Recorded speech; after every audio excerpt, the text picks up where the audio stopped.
మిత్రులారా, నేను మీ శ్రీనివాస్ చౌహాన్, అడ్వకేట్. మిత్రులారా, ఒక కేసులోని విషయం ఏంటి అంటే, సార్ నేను ఒక కంపెనీ యజమానికి అప్పిచ్చిన, ఆ యజమాని ఏం చేశాడంటే ప్రామిసరీ నోటు మీద అతని సంతకంతో ఉన్నటువంటి రబ్బర్ స్టాంప్ ఏదైతే ఉందో ఆ రబ్బర్ స్టాంపుతో ప్రామిసరీ నోటు మీద సంతకం వేశాడు. అది చెల్లుబాటు అవుతుందా?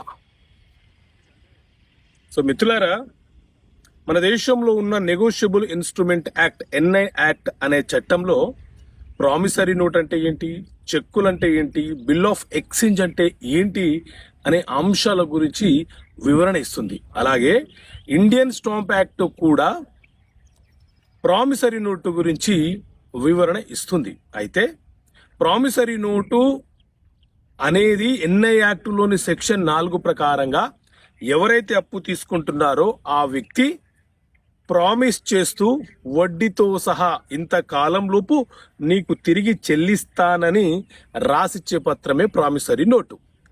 అయితే ఎవరైతే అప్పు తీసుకుంటున్నారో ఆ వ్యక్తి తన స్వహస్తాలతో సంతకము చేసినటువంటి ప్రామిసరీ నోటే చెల్లుబాటు అవుతుంది.